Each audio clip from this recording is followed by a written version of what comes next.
بسم الله الرحمن الرحيم. الحمد لله والصلاة والسلام على رسول الله أما بعد. والعليال السلام عليكم ورحمة الله وبركاته. وبرنامج كأني البحث أن كجشة كأني حضارة علماء المسلمين تو البحث ماذا قيبت وين كقاطي ما أنت هدو الله يدمو حنكشة كأن عبد الرحمن الكواكبي iyo mashaakilka ilbaxnimada caalamka islaamka heysata cabdiraxmaan alkawaakibi walaalayaal wuxuu ahaa nin mufakira oo faylasuuf muslim ah siyaasi ah cabdiraxmaan alkawaakibi wuxuu ahaa nin haliyey ah oo halgamaa ah wuxuu ku dhashay magaalada la yiraahdo xalab oo suuriya ku taala magaaladaas oo dadka mu'arikhiinta ay yiraahdaan waxay ahayd magaaladii ugu horeysay ay magaalo noqotay taariikh soo jirina lahayd waxay ahayd magaalada xalab magaalo u ah qalbi العالم الإسلامي caalam islaamka calooshiisay ku jirtay waxay u dhaxaysay caasimadaha iyo magaalooyinka waaweyn oo caalam islaamka waxay ahayd magaalada isku xirta carabta iyo turkida iyo qowmiyadka kala duwan oo caalam islaamka u nisba sheegta wuxuu dhashay cabdiraxmaan alkawaakibi rahimahullahu ta'ala 1854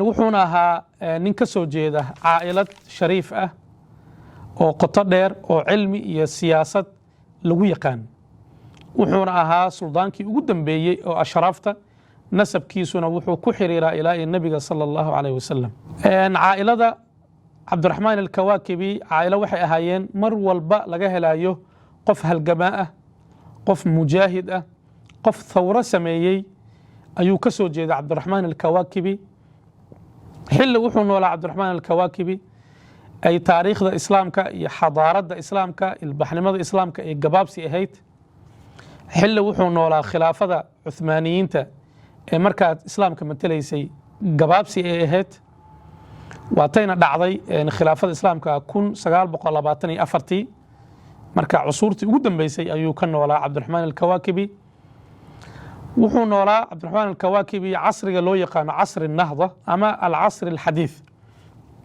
لأن تاريخ العالم الإسلام كتاريخ ذي هرو قديم كأهد تاريخ ذي حديث كأهد بودحي عبد الرحمن الكواكبي رحمه الله تعالى عبد الرحمن الكواكبي وحا معالن أوها أو وحكسو برتآبيهيس أو وحو فري مدرسة اللي يرادو الكواكبية أو كتا الحلب وحو كو تخصصي علمي كان قانونك أما اللاير بوها قرن في صوماليا اللي يرادو wuxuu kaloo bartay falsafada iyo siyaasadda yaraan ayuu wuxuu ku bilaabay cabdiraxmaan alkawaakibi nashaadkiisa siyaasiga ah wuxuu noqday qoraa ama kaatib wuxuu ka noqday majallad la yiraahdo al-furaat oo ku soo bixi jirtay afka xukuumadda dawladda Uthmaaniyada wuxuu ku qori jiray maqaalaadka soo kaga hadlaya mashaakilaadka iyo qadiyadaha caalam islaamka haysta kuwa dhaqaalo kan siyaasadeed iyo midka fikrigaba markuu sanad wax ku qoraayo uu dareemo barashar badan in xagga dawladda laga saarayo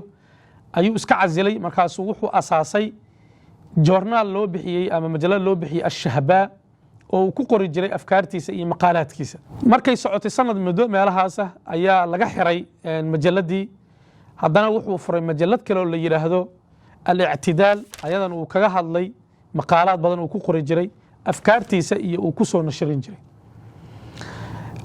wuxuu ahaa cabdiraxmaan alkawaakibi rahimahullahu ta'ala nin aad ula dagaalama waxa loo yaqaano kala talisnimada ama istibdaadka wuxuu ahaa nin aad uga hadla qadiyadaha caalam islaamka markaa haysta oo ay kamid tahay dib u dhaca takhallufka dhinac xadaaro dhinac ilbaxnimo dhinac fikir arimahaas uu aad wax uga qoray waxana uga akhrin jiray ilaa markii dambe dawladda Uthmaaniya maamulkeedii magaalada xalab ahaa ay u arkeen ninkan inuu trade ku yahay ama mushkilad uu ku hayo waa la xiray oo dhowr jeer baa la dhibaateeyay markaas wuxuu dareemay xanuun badan asagoo ma aragtay difaacanaya fikirkiisa iyo aaraadiisa iyo mashruuciisa xadaariga ah markii la gaaray 1899 ayuu wuxuu u soo hijrooday dhulkan Masar magaalada Qaahira halkaas uu ku noolaa cabdiraxmaan alkawaakibi rahimahullahu ta'ala magaalada markaa Masar waxaa gumaysanayay Ingiriiska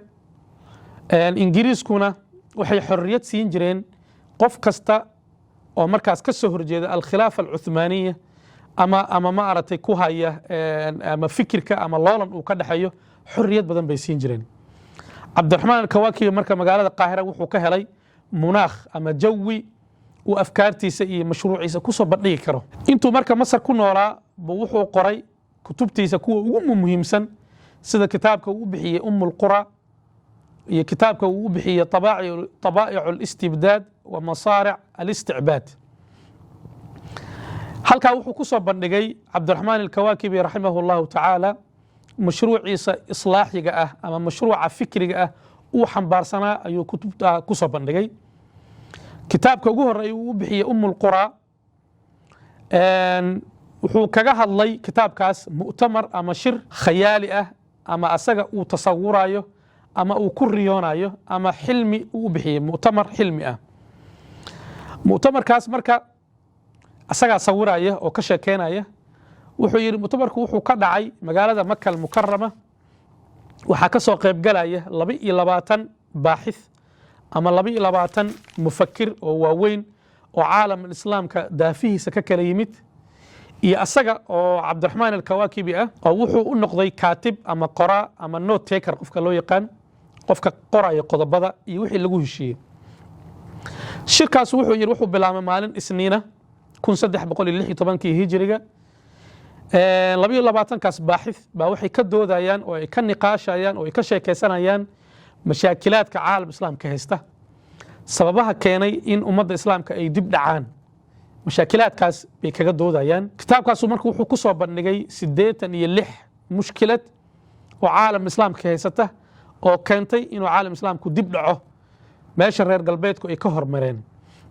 mashaakilaadkaasu marka wuxuu ka kala dhigay mashaakilaad xagga fikriga diiniga ah qayb qusaysa, xagga siyaasadda qayb qusaysa, xagga dhaqaalaha kuwa quseeya, xagga khilaafa alcuthmaaniyada mid qusaysa, mid dhaqanka qusaysa, cultureka mid qusaysa.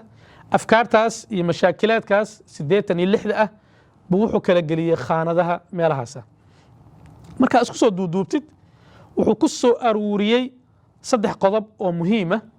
midka koowaad wuxuu u bixiyey jumuud ulfikri diini, fadhiidnimada fikriga diiniga ah, oo wuxuu yidhi cabdiraxmaan alkawaakibi raximahu llahu tacaala caalam islaamka casriga asaga uu noolaa qarnigii 19aad iyo qarnigii 20aad bilowgiisa.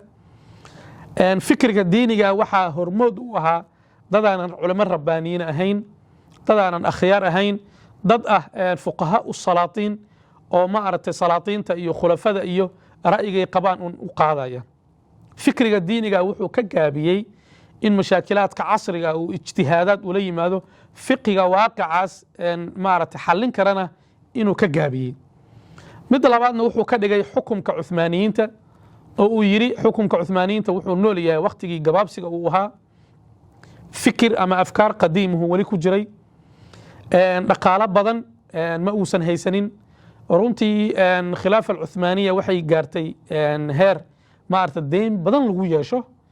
ragga mu'arikhiinta oo qotada dheerna waxay yidhaahdaan sababta koowaad oo khilaafa alcuthmaaniya u dhacda waxay ahayd deymanka lagu yeesho.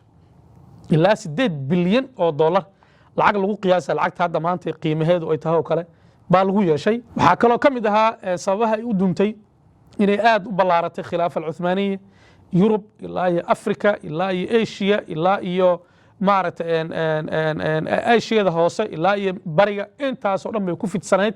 waxayna xoogga saartay dhinaca militariga ah, dhinaca afkaarta iyo siyaasadda iyo way ka gaabisay. wuxuu kaloo yidhi cabdiraxmaan alkawaakibi raximahu llahu tacaala dowla alcuthmaaniyada maalmihii ugu dambeysay waxaa ku bata dulmiga iyo kalitalisnimada iyo jumuudka xagga siyaasadda ka haystay. afkaartaas iyo mashaakilaadka uu tiriyey oo 86 ah wuxuu mar labaad ka dambeysiiyey buug kaloo u bixiyey طabaa'ic alistibdaad. yacni istibdaadku waxaa weeye kalitalisnimada, waa qofka oo la keliyooba afkaartiisa aanan cidno ka talagelin. haddii la fiiriyo xag dowlad ahaanna waa madaxweynaha oo ku takrifala ama ku tasarufa wax maaragtay mujtamaca bulshadiisa o dhan ay u taallo ama xuquuq bulshadiisu ay leedahay aan cidnana ka talagelin. waa waxaad loo yaqaano dictator ama kala talisnimo ama istibdaad.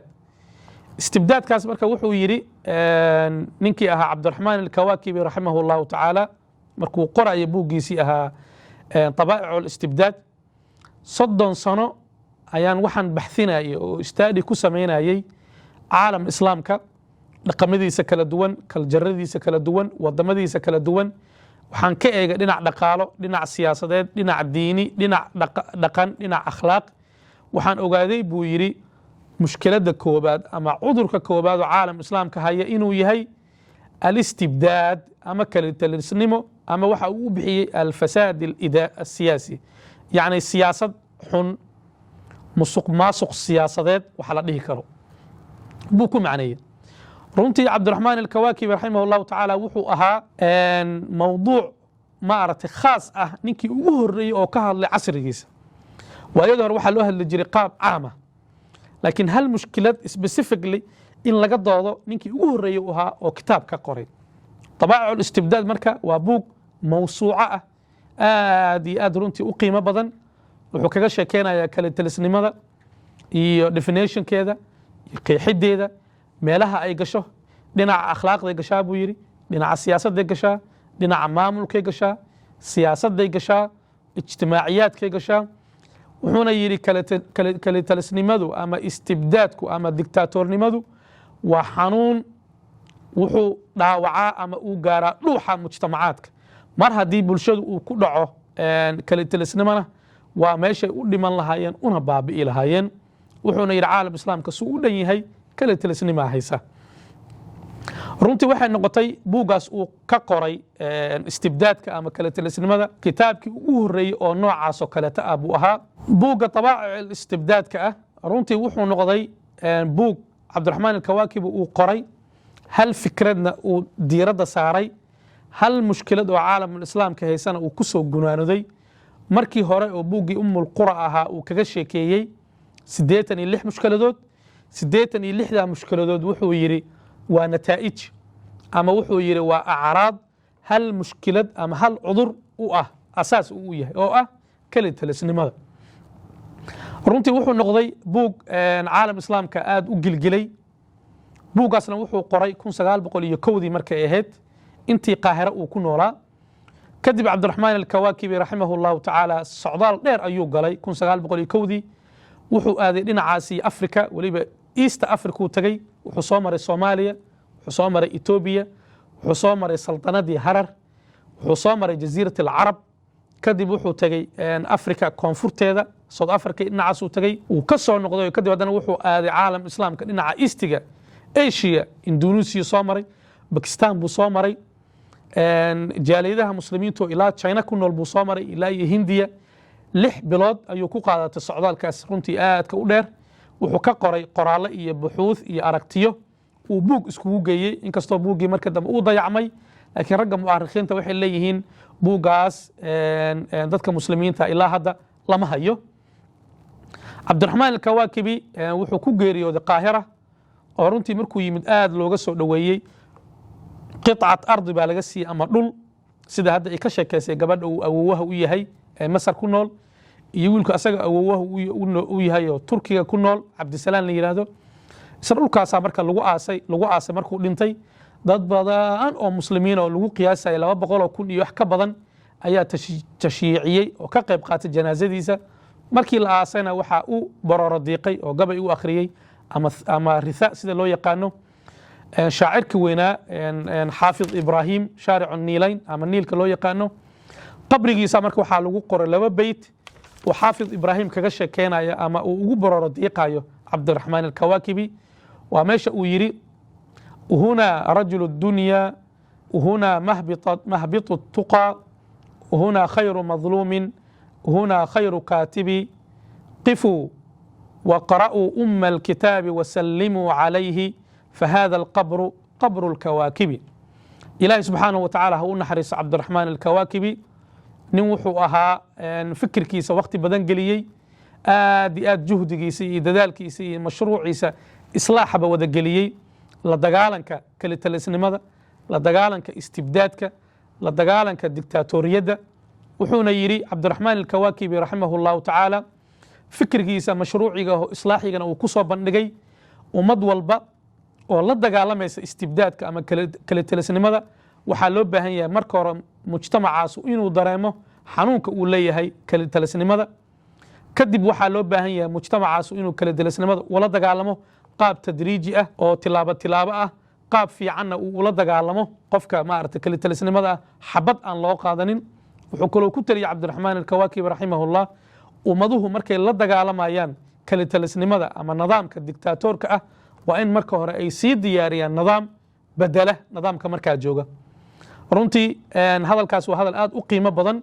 wuxuu isoo xasuusiyey annaga waddankeennii nidaamkii siyaad barre uu gacanta ku hayo oo ahaa nidaam kala telisnimo ah. markii lala dagaalamay dadkii la dagaalamayey ma aysan diyaarinin nidaam kaa bedela. markii dowladdii ay duntay oo soomaalida islaysay baa la waraystay raggii maaragtay dagaalkaas qaaday wax nidaam oo bedela ma diyaariseen. mayay yidhaahdeen waxa uun rabnay inaan hal mar iska qaadno dulmigaas iyo dhibaatadaana lagu hayo, taasoo keentay in 30 sano waddanka uu ku jiro maaragtay dagaal sokeeyo iyo xarb ahliye iyo in lislaayo lianna nidaam bedela hore looma diyaarinin. waxaa loo baahan yahay kala telisnimada nidaamka ah in looga hortago si nidaama si layinahoo qabow mar walbana nidaam bedela in la sii diyaariyo. inta kulan kale aan ka tegayna waxaan idin leeyahay wassalaamu calaykum waraxmat ullaahi wabarakaatuh.